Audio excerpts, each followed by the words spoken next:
I wanted to take some time. I've got Bri here, my wife, my partner, and my producer, and discuss some general principles in dog training that might help you with your dog. For example, I think I want to give a lot of you advice on dealing with aggression and how to deal with aggression in a compassionate way in order to develop real change. That's kind of my goal here, is to discuss that. When we're thinking about aggression, I think it's important to consider that aggression is a signal. It's not a character flaw, it's a symptom of something else. And the general goal when dealing with aggression is to change how our dog feels about something. In other words, we want to focus on how our dog feels than what our dog is doing, because if we can address the feeling, we can probably address the issue more effectively. I also want to remind you today's video is sponsored by Bark and Super Chewer. They're one of our sponsors. They've been amazing for us. I don't know how life would be without Bark. They they give us some of the coolest toys. I know they bring our dogs a lot of joy. And they send you toys and treats every month. So if you're new to our channel and you want to support our channel and what we stand for here, anti-colonial dog training, training that's focused and rooted in understanding the individual in front of us, consider supporting our sponsors like Bark. They've really stuck with us. We are controversial at times, and we really appreciate what Bark has done. They've always stood with us. Are we Why I controversial? I What'd you mean, say? why is it controversial to say respect living things? Like, really? That makes me I sad. I know, and I that's hope what I'm. okay.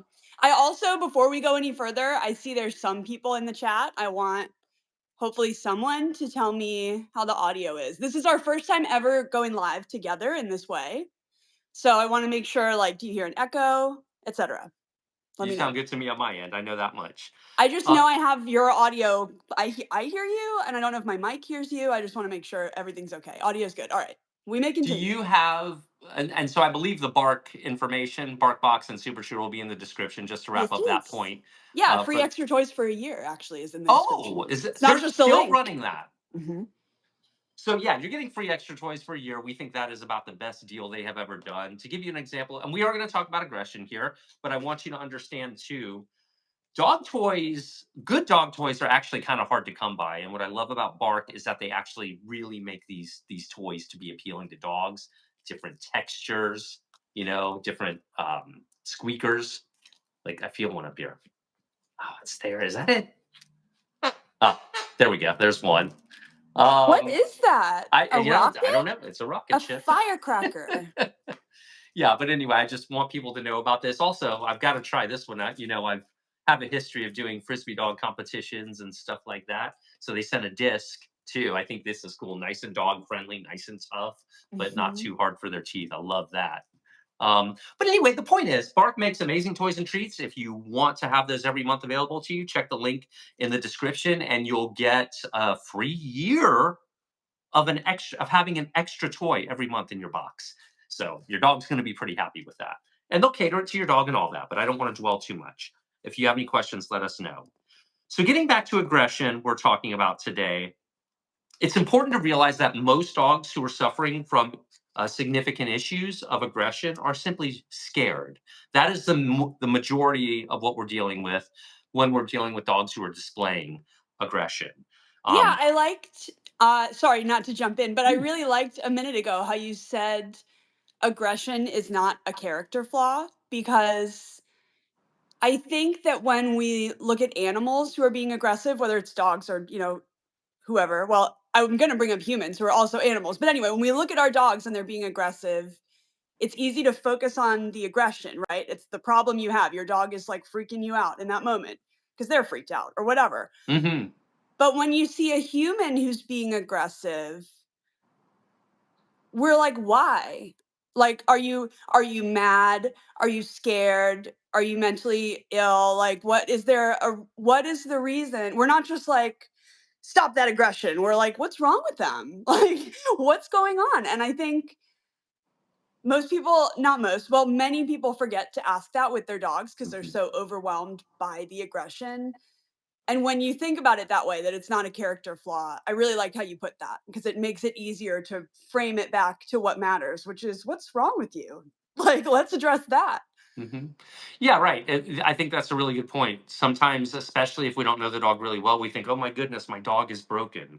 There must be something wrong with them," and maybe there is. Maybe there's a health issue, or maybe they've had an experience that caused them to be more fearful in a situation. So, empathy and trying to do your best to understand why the aggressive behavior is occurring is step one. Also, when I talk about this topic, it's delicate. I think it's irresponsible for a professional to refer to dogs as being an aggressive dog or aggressive dogs. I think a better way to frame that is to say that dogs behave aggressively based on specific contexts, because that's usually it's always what we're getting. Dogs aren't aggressive if they're sleeping. Dogs aren't aggressive 24 hours a day. No dog is. It's usually a trigger or something, that causes them to act out like that. And so understanding those triggers, we'll get more into that, but yeah. First principles, though. Let's talk about the first principles when we're dealing with this. Understanding the dog in front of us. We want to avoid too many breed stereotypes, any breed stereotypes for that matter. I'm not aware of any dogs that are bred for aggression who are supposed to be aggressive or anything like that. So understand that you're working with the dog in front of you, and you need to do so with compassion, with understanding. Um, we will have an emphasis in keeping our dogs under threshold. That means keeping them in a place where they can still think. I'm sure many of you have been out in public with your dog and they get really excited or have a lunging outburst and you're trying to communicate with them and you can't get through to them. That's when a dog is over threshold. So it's important like that we as people can really identify if our dog's threshold is being challenged, and especially in the beginning, be very ultra sensitive to those things that might cause them to become over threshold. Don't invite your friend's dog over if you know that's going to stress your dog out, right? And until they're ready for such a thing, if they're ever ready for such a thing. Fear, we talked about that, how fear drives most cases of aggression. Um, Also, if you've noticed that your dog is behaving more aggressively out of nowhere, chances are you've got a medical issue going on there. There's a really good chance of that. And really, with any issue of aggression with dogs, we want to rule out anything medical or identify the medical reason that they are behaving that way. I just did a podcast interview just before this, and the interviewer brought up a scenario where an older dog had done a major bite on someone seemingly out of nowhere. And then just after a couple of questions, I learned this was a senior dog. And, I think the simplest solution there is you have issues associated with age, things like arthritis, pain, that can really bring out aggression. I know I'm more irritable when I'm sick or not feeling well. Ask my wife. She'll tell Mhm. you. Well, and we have also had a dog, my dog Indy, who had some, like, I mean, fairly minor, I think. She was 16 years old, but she had the amount of, they call it canine cognitive dysfunction, but it's basically like doggy senile behavior, like dementia, where their brain, like, she would do things like get stuck, like if she walked behind some tall blades of grass that she could definitely walk through, but there were like a few blades of grass in her face, she would like stop and just look at me like, "Mom, I'm stuck. Like, how do I get around this?" And I learned through other dog colleagues that things like that are symptoms of CCD, canine cognitive dysfunction. And guess what another one is? Random, seemingly random aggression where you didn't see it before. So even if an older dog isn't in pain, they could be starting to have some like older dog brain decline that is something to keep in mind too. I think as dogs get older, it's really, really important for us to be sensitive and just not put the expectations on them that we had when they were younger because they change just like we do as they age. Yeah, that's well said. I see someone here asking who the woman is. This is Bri George. She's an animal behavior specialist. She's also my wife and producer and partner. So we um, we work together. And Yeah. we also have a life commitment to one another, and we love Mhm. each other very much, just in full Yeah. disclosure. Yeah, you Um, might not think you know me, but I've been here every time. I'm just usually behind the camera instead of in front. Yeah, and that's true. So Bree joins us more on social media as well, probably. But I hope we start seeing more of Bree because she has a biology degree, so she's very credentialed in the field. I probably bring a little bit more real world experience to the table in our partnership on this, and Bree has an exceptional mind when it comes to scientific literacy, reasoning, and vetting the information. So oftentimes when you're seeing in our videos, like the uh, the links are scientific sources, she vets all those. She makes sure there's no holes in those before we share that and bring it to you, the public. So we owe her a debt of gratitude. Thumbs up for Bree if you're watching this after the Thank fact, you. or if you're watching it right now. Now, it's important to think about, like, so when people are dealing with aggression, often their question is, okay, when my dog becomes aggressive, what do I do? And I want to challenge that way of thinking a little bit. You already know, chances are, with your dog, if they are likely to become aggressive and under what circumstances they're likely to. So that's why we need to manage their environment. And that is absolutely legitimate treatment. It all starts there. We have to manage their surroundings so that we can get through to them in their head and communicate with them. Um, so, another really important thing is we never want to punish warning signals. Growling, for example, is a very stigmatized behavior out there. We think Mhm. growling is an intimidation tactic. You never want to punish growling. Growling or vocalizations like that are very often just communication that your dog is saying, I'm feeling uneasy here. But How too many often it's misinterpreted. times I'm sorry, go ahead. I was trying to find the right spot to jump in. How I was wondering, audience, how many times have you like really, I feel like people hear growling, don't punish growling, and they're like, yeah, okay, sure, it makes sense.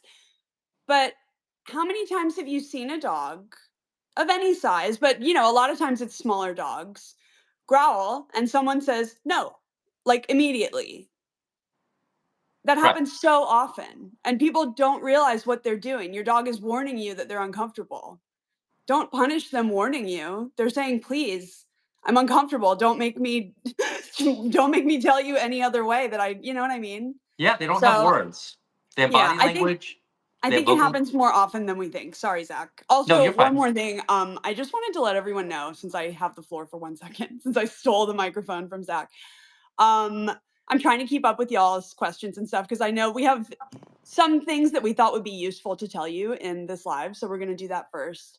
I love that I'm seeing Free Palestine, and also we will block Zionists. So peace if you want to say like weird Zionist things in our chat. Just a heads up because I already noticed a few, and maybe you just don't know. So if you want to say, don't Yeah. say that here. Yeah, our shift in dog training is really these days it's about anti-colonial dog training.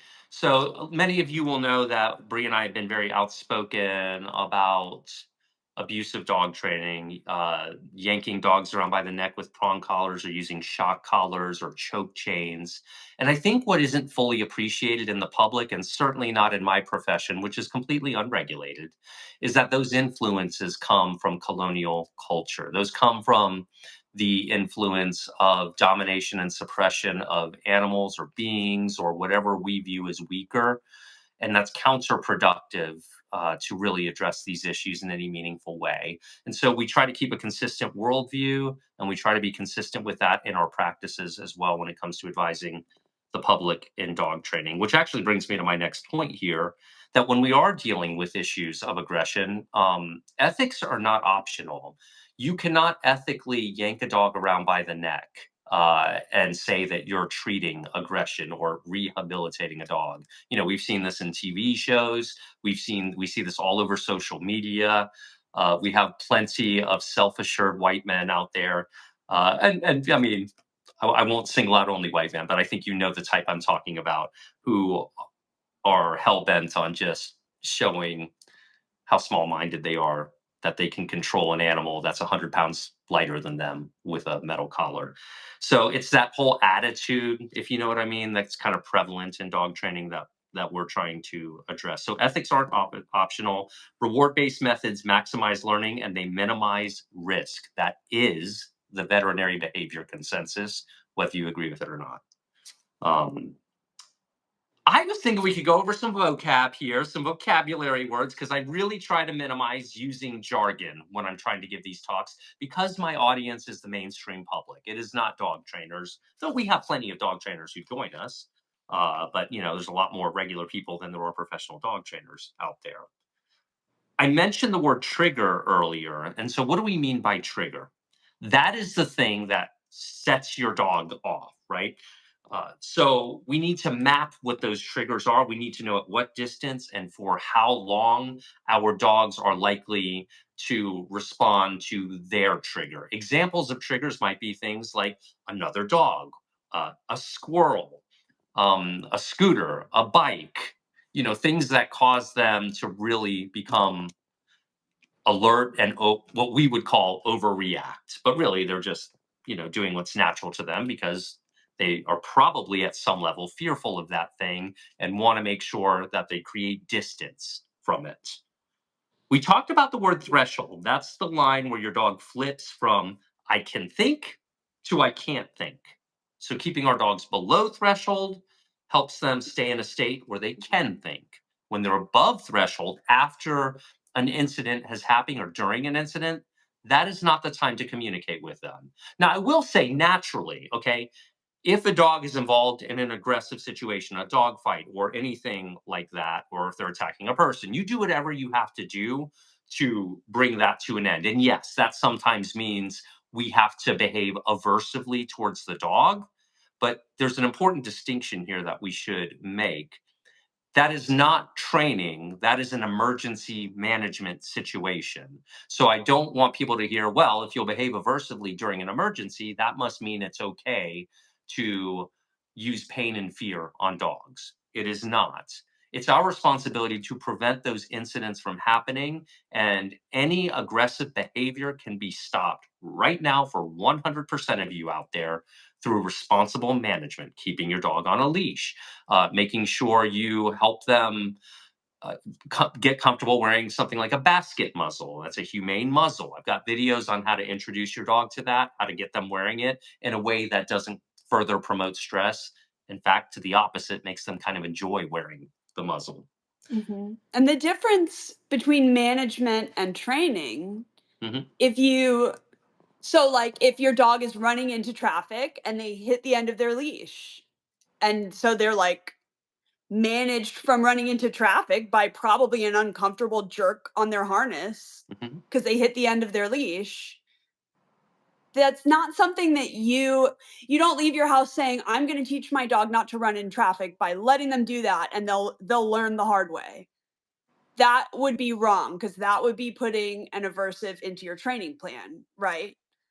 But you also keep them on leash so that if you screw up and somehow they're in a position where they do run into traffic, you can, hopefully save their life, prevent that from happening. I think people just get really caught up in that distinction and they think it's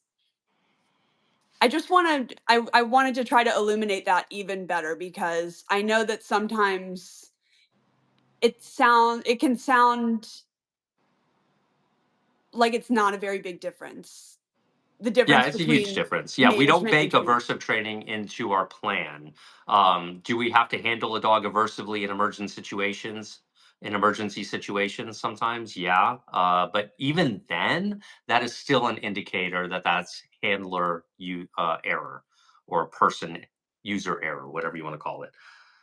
Um, I wanted to find desensitization as our next vocabulary word here to understand because it's very relevant not only with cases of aggression, but just anything reactivity, whatever you're dealing with. Um, so desensitization is the tiny controlled exposures to triggers at a level that the dog can handle, gradually increasing as they stay calm. So you kind of want to think of this as a volume knob. It's not that we avoid these triggers forever, but if we eventually want our dog to become adapted, regulated, and adjusted around things that cause them to behave this way, one of the ways we accomplish that is by desensitizing them to that. So, for example, I live in Atlanta here. I have a really busy park that I go to. But even in busy parks, there are areas where you can give your dog access to their triggers. So, if you had a dog who would be reactive towards other dogs, you're able to find a spot in that park where you're not on the main pathway, right? Where you can give them exposure to where they can handle it. And then you can just simply give them that exposure to where they're not so sensitive to things like that. Does that make sense? Did I explain that well, Bree? Or do you have I anything think to add to so. that? No, I thought you did well. Okay, thanks. Sorry. That's Usually I okay. have so much to add.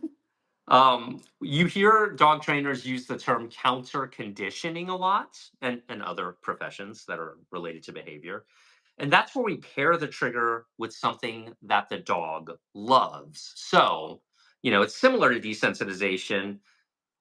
But desensitization doesn't really have the aspect of necessarily giving your dog a treat or anything like that. With counter conditioning, now we can give our dogs, something that they enjoy. Remember, they're below threshold. We're giving them gentle exposure to their trigger at a point that doesn't cause them to become triggered. And we pair that with something our dog really loves. Now, the obvious thing comes to mind is a treat. If your dog's interested in playing or playing tug of war, things like that where you can really kind of put them at ease. That's how we counter condition the emotion that is underlying. You see what I mean? Hmm. And we do have examples of all of these principles on YouTube, but sometimes it's really nice to sit down and talk about them. So the idea is to change the feeling in our dog from uh-oh to oh, this is great. That's the goal. And this isn't something that happens overnight. So habituation, similar to desensitization, is getting used to neutral stuff. No consequences, no treats, just existing in the environment where you are. So really getting them to habituate to the environment or get them to be used to existing in the environment simply by being there. Again, in an under threshold state. If you can get really good at managing your dog's thresholds, their environment, their surroundings, you'll really start to make progress with these issues with the vast majority of dogs. And even in cases where they're more difficult, you may always have to consider referring out to a veterinary behaviorist if there are more significant issues going on, or another trainer who may specialize in that category. So that's also something to consider. So You may hear the term. Go ahead, if Bree. you're out and your dog isn't interested in anything that they like, is habituation the right answer? Is that what you're supposed to do? I really just want people to understand what it is. I mean, desensitization is kind of, the goal there. Habituation is just getting used to neutral stuff. That's my understanding anyway. Okay. I was just thinking With no about it. consequence one way or the other, really. Okay, because I was thinking about it in terms of what you said about the goal. Hmm. With rewards, the goal is to change the dog's perception of the thing from like, oh no, to that they're excited. Counter But conditioning, yeah. yeah, but if they're not interested in things that they normally find reinforcing, Mm. then is habituation what you would I do? want to. Okay, kind of Is all that over the off place topic? there. So counter conditioning. I deliberately did not use the word reinforce necessarily Sorry. there, because I'm not trying to increase a behavior through reinforcement. I'm simply trying to get the dog to associate the trigger, the environment, whatever it is, with something that they just enjoy. So I'm not asking them to do anything. I'm not trying to increase a behavior. I'm just trying to bring them at ease, kind of like you might give a kid a piece of candy, if that kind of gets them in a good mood, or you might toss the ball around with them at the park so they can focus on that, instead Mhm. of the thing. So I don't know. Does that address your concern that you were I trying? think so. Yeah, I was just pondering it. It's Yeah. interesting. I mean, when it comes to habituation, that's useful for normal life, not big fears. I just want people to understand what it is because it kind of comes into play here. Got it. That Um, helps. okay. Trigger stacking. So we talked about what a trigger is. Trigger stacking is when you start to get several of these triggers that pile on top of one another, several stressors, right, that pile up on one another. Uh, and so it's important that we manage the whole day with our dog. So, like, if they just had an outburst in your living room and you immediately go to take them on a walk, it's you don't necessarily want to think as the walk. You don't necessarily want to think of the walk as something separate from that outburst that just happened in your house, right? They still likely have some effect from that. And it's important to consider the whole dog's existence, the whole day, and not just the walk, right? So Well, yeah, that triggers. that feels familiar. I feel that, right? Like if I'm out and I have a bad day, when I come home, I might be snarky to you, even though you were not even there or involved in my day. Do you know what I mean? So I get that. I'm trigger stacked. I would never be snarky to you because you're Yeah, amazing, but I don't know what you're talking about there. I can In theory. understand how it would happen. Yeah, yeah, exactly. And then latency to recover. This is something that I think really might go underappreciated, and that's how fast your dog calms after a trigger. And this is one of your best metrics for progress. So I've been very open about our reactivity journey, whatever that means, with inertia. And where one of the ways I was able to tell that the methods I was using was working is because even when she would have a reaction when we were working through these things, her recovery time would start to get quicker and quicker. So I kind of like one of the areas where I want to challenge the status quo in dog training. I've often heard that if a dog has a reaction on a walk, forget about the rest of the training session and just focus on going home. Like it's too late. They've already reacted. They're too stressed out. And that might be true sometimes. I'm not saying there's not legitimacy to that. But as I've worked with the reactive dogs throughout my career, I've noticed that many dogs can recover within seconds of a lot of these reactions. Of course, depending on the severity of it. Um, and that's what you want to start to look for. Does your dog recover? Because as discouraging as it can be when your dog reacts towards another dog on a walk, if you're able to get their eyes back on you, or they voluntarily look at you within seconds of that, that is a major victory. And so that's good. You're going to see that before you see the reactivity or lunges or whatever we're dealing with subside completely. So that's an indicator you're on the right track, if that makes sense. And I'm not saying they'll ever go away completely. It depends on the dog, but I think you'll certainly be able to reduce the vast majority of these reactions. Okay, so that's our vocabulary. Does that make sense? Yes. Lower intensity, raise the pay, repeat. So keep in mind the intensity of the environment. Make sure you have good things. I like toys to use, I like treats to use with dogs because these put a lot of dogs in a good mood. Now, not every dog. Um, Shameless plug for our sponsor, Bark.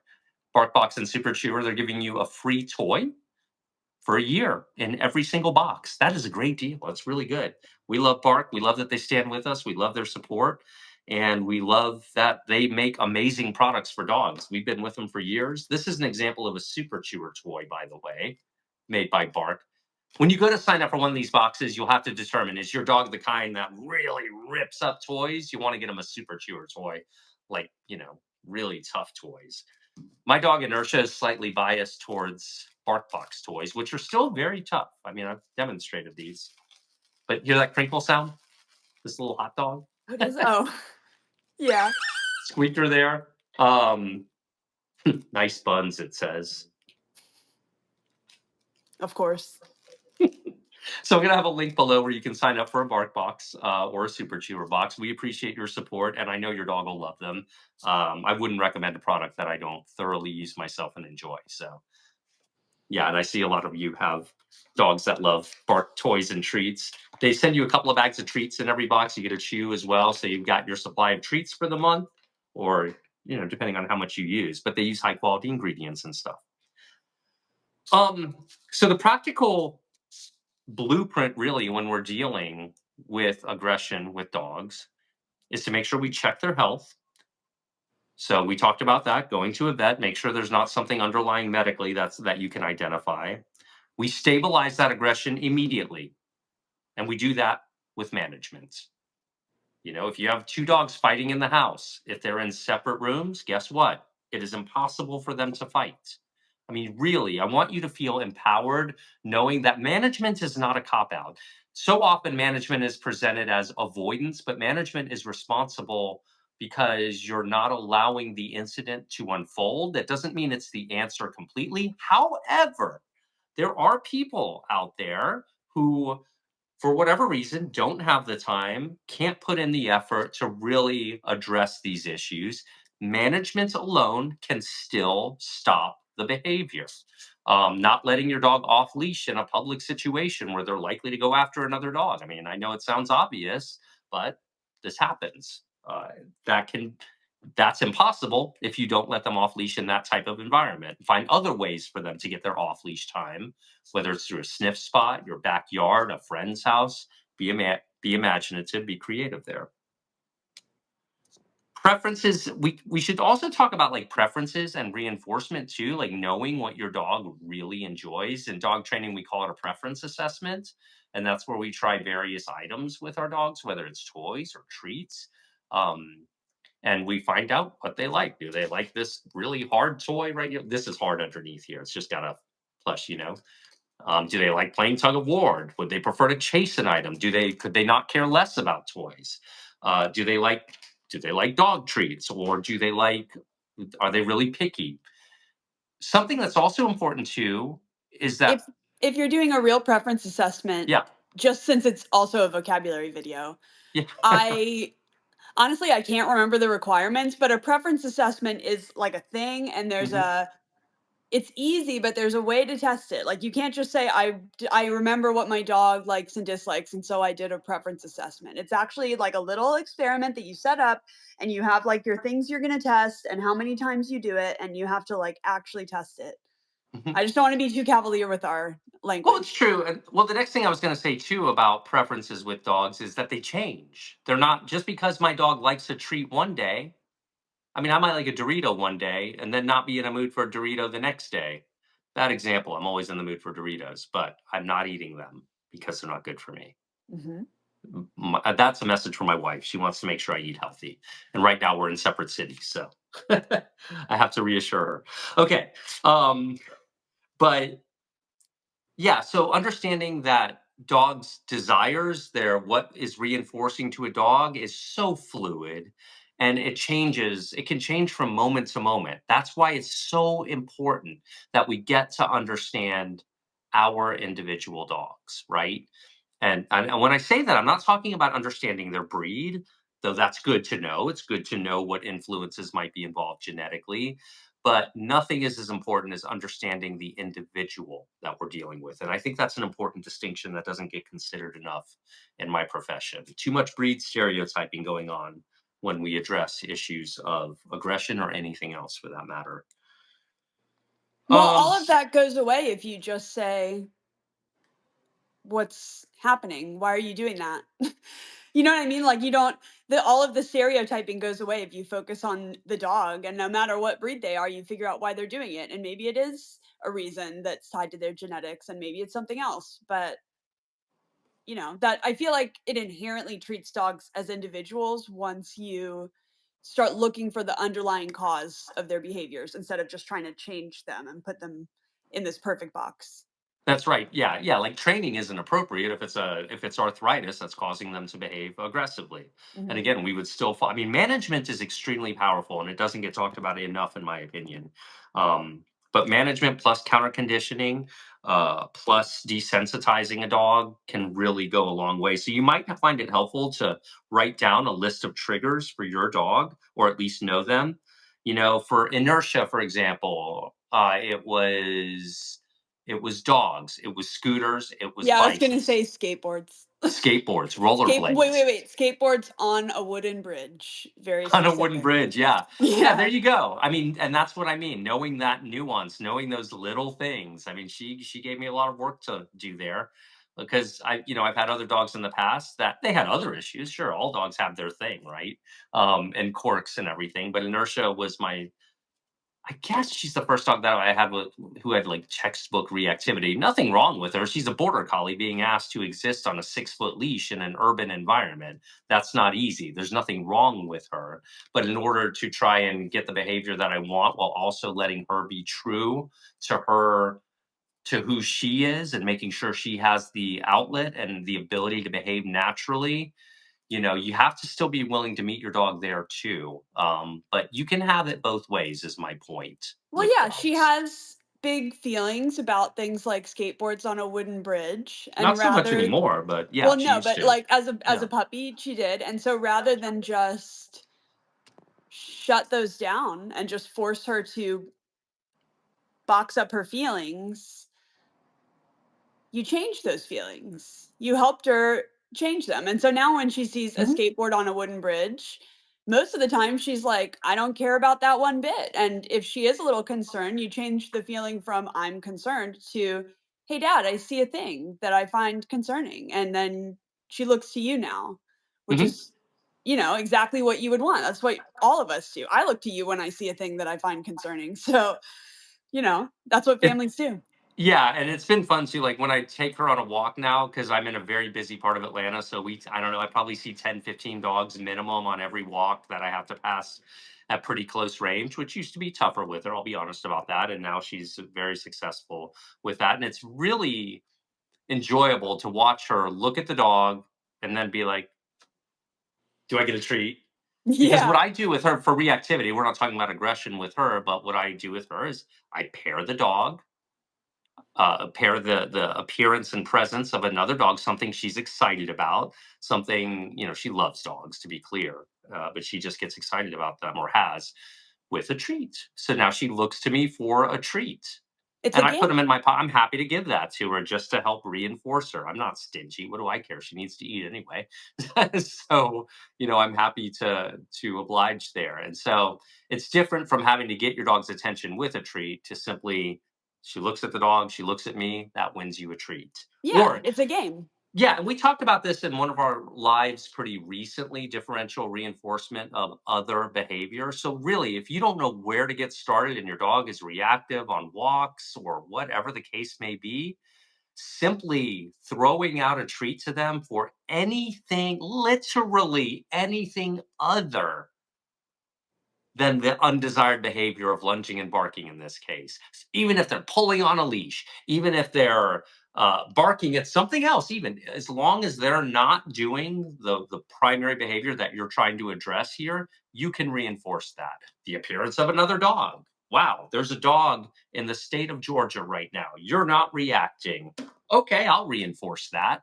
And believe it or not, you actually will make progress with this. You need to be consistent, but you have to play the long game with a lot of dogs. Because remember, we're trying to change their emotional response. We're trying to teach them intrinsically from the inside outward so that they truly feel safe. We're trying to make them feel secure.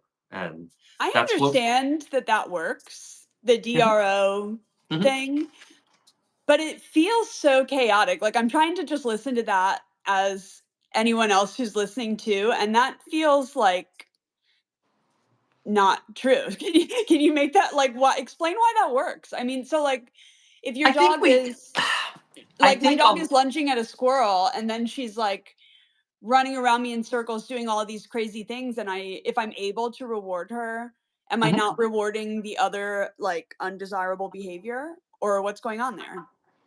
Well, I mean, if she's lunging at a squirrel, no, I'm not asking you to reward that. Is that what you're saying? I'm not I asking you don't to give her a know. treat while she's lunging at a squirrel. I'm asking you to give her a treat if she looks at a squirrel. You can give her a treat. Even if she doesn't look at a squirrel, you can give her a treat. If she's pulling on the leash but doesn't even, or and isn't even aware of the squirrel, you can give her a treat. Anything Literally else. anything else. Differential reinforcement of other behavior Okay. is very, very powerful. See, and I think a lot of people hear that and like you have to overcome your bias towards, well, I want to be minimal with my treats. I want to give as few treats as possible. Um, and I can empathize with that to a degree, but kind of get over it. I mean, you want to address this or not? And so by having small bits of good treats And, if you're going to use it a lot, that's why I'm always talking about tiny treats that are really high quality and good tasting to your dog, provided they find that reinforcing. Um, so yeah, that's another tip for you there. Thank you. So yeah, no problem.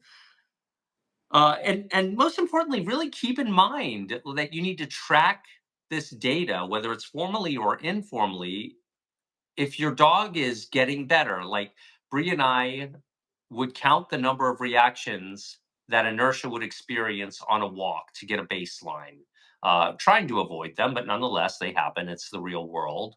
And I think when she was, under a year old, that number of reactions could have been 3 to 4 on a walk That's what I at was thinking times. too. Yeah. That felt about right. Yeah.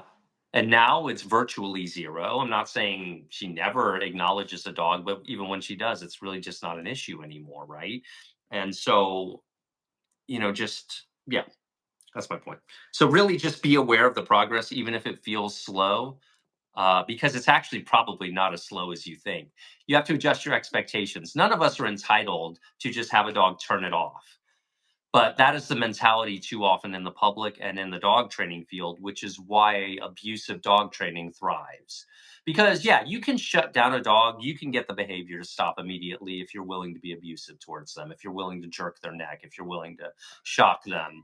And the unfortunate thing is, even if you are willing to do that, you're ultimately going to set yourself back because we know that the side effects associated with abusive dog training are going to create a whole host of other issues. So it's counterproductive, even though one may justify it short term. What I'm saying is, if you got a dog trainer who is saying that your dog needs an aversive, what they have shown you is their limit, not your dog's.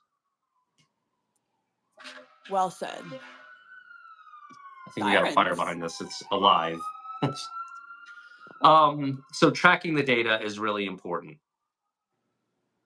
I'm trying to see if I want to go over these. I think we've talked about quite a bit. I don't know that I really need to go into the rest of this right now. I do want to talk a little bit about kind of how we're moving towards, and or not moving towards, I guess we're just putting a name to it because it's what we've always done, anti-colonial dog training. We Oh, well, talked yeah, about it. we talk a lot about this on Instagram, but Yeah. I feel like we've sort of mentioned it on YouTube here and there in lives and things, and we've said it more specifically recently, especially in your video about Palestine. And I think you and I both kind of we just weren't aware of how little we had clued in the YouTube folks on what we're talking about on Instagram. It just what I guess we're always posting our dog training videos here. So you guys were missing out. So we will rectify that. Yeah, I mean, and that's true. And look, I have to say this. I know some people will say it's unrelated. It is not. But we have a genocide, we have a Holocaust going on right now in Palestine, and it's very important that we're aware of that. It is not bringing in politics to discuss these matters. There is nothing controversial about saying that mass murder needs to end and that American tax dollars need to immediately stop funding weapons for Israel. Mhm. I know people like to say don't talk politics, but that's gaslighting us. The moment someone tells me not to speak out about a Holocaust or a genocide, I know who I'm dealing with. Do you know what I mean? And those are not the kind of people that are productive to resolving these situations. So I will say again, free Palestine. Palestine will be free, and we stand behind the Palestinians, and we stand behind Palestinian resistance, and we stand by self determination of a people to achieve independence by any means necessary. Mhm. With All that, people. all people, of course, yeah. But right now, the Palestinians need our attention. Mhm. There are others too out there as well. I mean, we live in a country, unfortunately, that is directly funding these efforts, and it's not normal. It's not okay, and we need to speak out against it. We'll talk more about that maybe, and if that is an interest if that's a topic you're interested in, definitely join us on Instagram as well. A little bit more casual atmosphere over there than here. I really am here to help you and do everything that I can, and most of all, we're here to be consistent in our values and everything else. I also want to say again, BarkBox, thank you. They've been very loyal to us. We've been with them, God, I think over 10 years at this point. They have always, stood with us, and even independent of that, they just happen to make amazing products, which is why I really love them. I don't think we would still have a sponsorship with BarkBox if the dog world didn't agree these are amazing products, whether they're great Mhm. toys or great treats or great chews. You're getting a free extra toy every month for a year right now when you use the special link below. That is not an offer you can find everywhere, to my knowledge. That's a special offer. So Yeah. you Is there all are. somewhere we can find how to do the preference assessment properly is a good question that Claire asked. So I just want, or Claire Louise asked. So I wanted to make sure to address it. If we don't have it on our website, but or if you have an Uh, idea. our friend Dr. Eddie Fernandez Mhm. is I don't know if he like invented preference assessment, but I know that he has papers on how to do a preference assessment for the welfare of all animals. Um, and so he's the one that has like the official chart.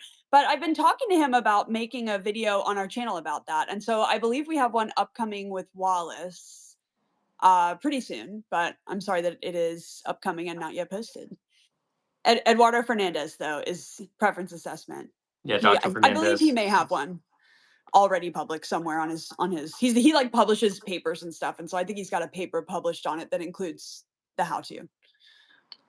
Yeah, exactly. I don't know. I know you and I have both been busy. I haven't had a chance to keep up with comments. Do you want to take a I couple have of minutes? I pinned a question that I thought it's from earlier that I thought was relevant to the topic of this video that you might want to answer. Okay. What should I do if my dog growls? For instance, if he sees a kid and he's uncomfortable and he growls. Like, what should you do? Because we know we don't punish the growl. So what do you do? De-escalate. Make your dog more comfortable. Is the kid close? Is he approaching? Advocate for your dog. Create a barrier between you and that kid. Um, you know, if you're in a position where you can place your dog safe, if you think kids in general cause your dog angst, you can um, use desensitization. Remember, we talked about that earlier, where you can give your dog access to children at a very safe distance, where your dog does not feel the need to growl. And then you can pair that with counter conditioning, which means we're going to give our dogs something that they find enjoyable in that moment. Maybe you're just petting them. Maybe you're just doing what you can to make them feel better. Maybe you give them toys, maybe you give them treats. But yeah, that's what I would say. Mhm. We don't punish the growl. We take that as information. And when our Well, dogs, we don't want to discourage communication. Go ahead. right. Yeah, because I remember Zach and I both just recently took a couple of animal behavior courses, and they were specifically talking there about distance increasing or distance Mhm. decreasing behaviors, which Yeah. is a phrase that dog trainers use, but when it came up in our class, it reminded me that we should highlight that more often in our videos because I think that's helpful phrasing. When you're wondering why is your dog doing something, Yeah, they trying to try to increase ask distance. yourself, like, do you think my dog, whatever they're doing, whether they're barking and lunging on leash or growling or whatever, do you think that they're trying to increase or decrease the distance between whatever they may be reacting to? And usually growling, I think, is a distance increasing behavior, meaning they're saying, please go away, please back off, usually. Unless it's a play growl, I guess, or maybe some other circumstance. But that helps you know what to do, right? Because then you know what does your dog need? Some increased distance. And that's a way to help you know how to de-escalate by giving them what they need, I Well think. said. Yeah. Yeah. Well, yeah, exactly. I have nothing to add to that. Is there another question that we should take? Oh, I'm not sure. That was the only one that I pinned because then I got so interested in what you were That's okay. saying.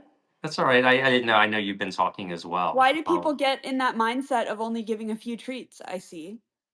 Yeah, I think it really just relates to a lot of our culture, which devalues the enjoyment that dogs having a good time, honestly.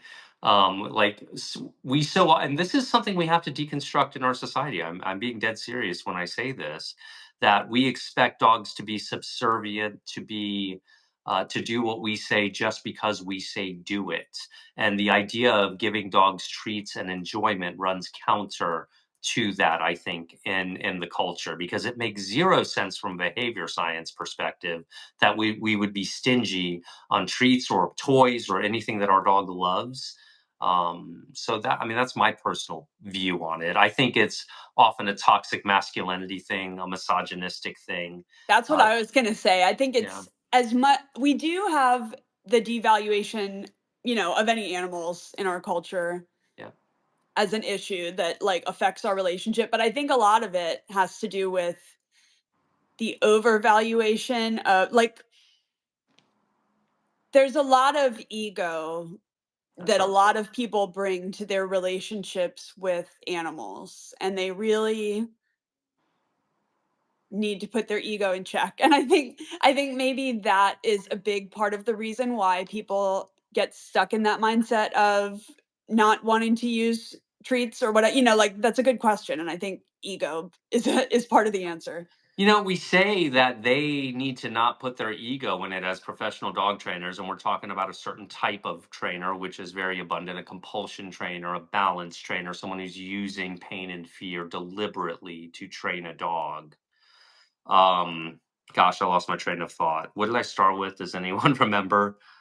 And We were talking about ego and Oh yeah, you can't expect the. This is a message to the rest of you, to the public, to the non-professional dog trainers out there. You can't expect these dog trainers to suddenly not have an ego that's going to result in your dog becoming more aggressive. You have to be, unfortunately, in this climate, you have to be the bigger person, and you have to do your due diligence. It's a buyer beware field. You are not guaranteed to get a competent trainer by simply Googling dog trainers in your area. In fact, you're unlikely to get a competent trainer most of the time. And it pains me to say that, but it's an unregulated field. No licensure is required, no regulation of any kind in the dog training field. So, what you get with that are a lot of egos and people who yank dogs around by the neck and tell you you should do the same. And they consistently ignore veterinary behavior advisement on the topic, which we've talked about extensively. So it's up to you, the person, to understand that, because you're not going to get it from the dog training industry, and that's just straight talk. I think that the dog training industry, it's so interesting to me because it feels like it attracts Mhm. like a polar opposite spectrum of people. It does. There are also maybe some middle ground people out there, but for the most part it's either like these, I'm gonna say like toxic alpha bro types, whether they're male, female, I don't know, but like there's a Hmm. lot of like this dominating coercion and control mindset on one end, a lot of crossover with the police and military, a lot of crossover with other industries that have like this toxic domination mindset. And there's also the most caring, compassionate people on earth who are attracted to this profession that is not usually that lucrative, but it's because they care so much about our relationships with dogs. And it's just incredible to see how it's just like the straight opposite ends of that spectrum every day. And they're in the dog training industry just trying to, like, we're spending all of our time trying to help people see, like, watch out for these toxic domination folks. Like, it's not going to help your dog. It's not going to help you. You could end up genuinely harmed. And they're out there like these softies want to give treats all day and they don't want us to be the boss. And like, I don't know. It's just such a weird industry. Yeah, it's a culture clash. It It is, is a culture So clash. when we tell you that, the toxic traits of colonialism are everywhere in dog training, that's what we're talking about. That's how it displays itself. That's Mhm. the mentality of a colonizer, and that's what happens. So, I think when you start seeing greater issues, whether it's Palestine or even dog training. Not that they're equal; they're not. Palestine is a much more significant issue, to be clear.